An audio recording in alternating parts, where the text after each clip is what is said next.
Здравейте, приятели! Аз съм Катерина и се занимавам повече от 18 години с карти Таро и астрология. Реших да създам тези видеоуроци, защото не всички хора имат време да седнат да четат книги. Е много по-лесно пред компютъра или с телефон в ръка да се информират за темите, които ги вълнуват. Реших да се представя в третия урок, защото в него представям картата Висша жрица, нейното значение и символика, а именно това е картата, която символизира и гадателя в подредбата. Помни, сине на земята, че разумът се посвещава чрез търсене на Бога с очите на волята. Обърни лице към слънцето на правдата и науката и истината ще ти бъде предоставена. Запази мълчание относно твоите намерения, за да не предизвикаш протеста на хората срещу си. Слушай се своя вътрешен глас. Няма да те измами. Обладаваш голяма вътрешна сила. Може да изцеляваш болни, ако искаш. Не се отдавай на дребни грижи. Цени всяка минута, за да се посветиш на себе си. Да бъдеш достоен за себе си. Не се самозабравяй, пази ясни чувствата и мислите си. Но не показвай и излишна студенина по отношение на близките си. Основните значения на картата са окултна тайна, мистично знание, таинство, загадъчност, лутане, неизвестност, неясност и неопределеност. Значенията в обърната позиция са ясност, очевидност, появяване на скритото, обнародване на истината или уведомяване за неизвестното по-рано. Окултно значение на карта това е знанието. В благоприятна позиция картата е висша ипостас на Луната, т.е. интуиция, емпатия, работа с тънките планове, хармония на вътрешното и външното, духовното и физическото, женското начало в пълнота. Може да означава също указание за бременност и бебе, за жена или майка. В неблагоприятна позиция символизира недостатъчност на интуицията и съвета се използва логиката. Проблеми с женските задължения или, ако се отнася за мъж, проблеми с жените. Съчетание в неблагоприятни карти може да означава, че има самонадеяност, съзнание, излишна сантименталност и дори инфантилност. За бизнесмени е препоръка към активни действия с помощта на жена или прибягване към услугите на екстрасенс, гадател, ясновидец или маг. Астрологически картата символизира Луна в 12-ти дом или Луна в Скорпион. Луната като знак на минорното съзнание, Скорпион властта на подсъзнанието. 12-ти дом, съответстващ на Риби, дава мистерията на неосъзнатото, на неподлежащото на осъзнаване. Интуитивно значение. Ако картата се появи за вас, това означава, че вие сте с добра интуиция, склонен към наука и изкуство. Изчакайте, не бързайте, нещата ще се наредят леко и от само себе си. Разчитайте на вътрешната си сила. Не се намесвайте в процеса и ако все пак решите да действате, обмислете добре своите цели, за да не съжалявате сам. В отрицателен смисъл може да помислите дали не се оставяте прекалено фриволно на течението.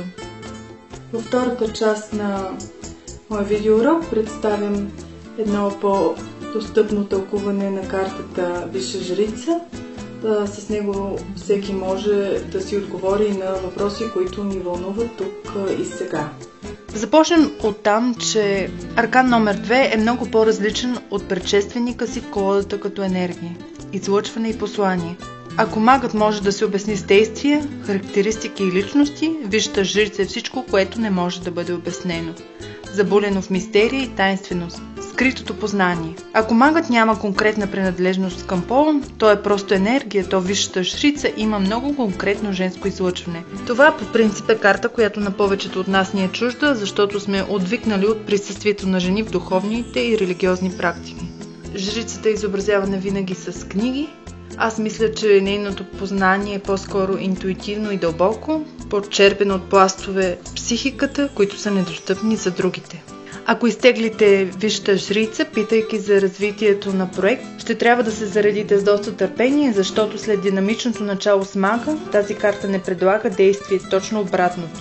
Но обратното не трябва да е безцелно мотаене и мързеливост, а време, което да се използва за изграждане на планове и правене на избори. Ако се върне на строенето на къща, в което започнахме с предишната карта, вече сте изтеглили заем от банката, земята, на която ще строите, е закупена и ви чака, но не трябва да се втурвате да наемате строители, все още не е дошъл моментът. Жрицата ви казва, че трябва да седнете и много внимателно да планирате всяка стъпка. Да проучите каквото ви е необходимо и да изследвате терена, за да не се окаже, че има извираща вода точно там, където смятате да полагате основите. Вторият аркан в Таро е неуловим, защото той представлява тайните и мистериите. Подредбата може да говори за неща, които все още не са ви известни, за това, че не сте напълно наясно каква е ситуацията, а ако обърнатия маг има сходно значение, при него премълчаването е с идея да ви измамят. При висшата жрица просто не сте проучили достатъчно добре въпроса сами и никой не ви е виновен за това. Тази карта говори още за добра интуиция. Нейният отговор на поставения ни въпрос звучи като дълбоко в себе си и ти вече знаеш отговора. Затова понякога може да е много отчаиваща за тълкуване. Тя приканва човек да поспре за малко, да затвори очи и да изолира външните дразнители. Да се потопи дълбоко в себе си и да стигне сам до отговорите. Ако има карта, която да оказва Таро гадателя, това определено е висшата жрица. Но тя рядко говори за човек, по-скоро става дума за тайна, неизвестното, премълчаното в ситуацията. Въпреки това тя често се появява в гадания за мъже, символизирайки жена, която те чувстват като идеална. В обърната позиция значението на жрицата е толкова неуловима, колкото и вправо. В тази ситуация се говори за момент, в който някой е казал прекалено много, обикновено в ситуация на афект. Изразил е неща, които е таил от дълго време себе си, защото не е имал смисъл да ги споделя, а сега те са там и тровят атмосферата.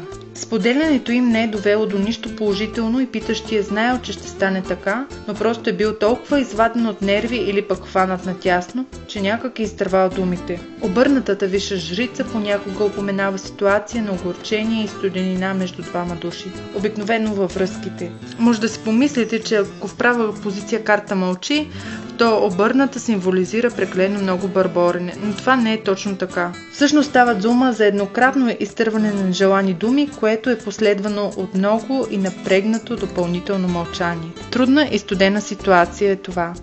Също така внимавайте да не споделите с някого, който бърза да изпее чутото на неподходящ общ познат, защото това също е възможно развитие. Благодаря за вниманието. Надявам се видеото, което видяхте, да ви е било интересно и да сте научили нови неща.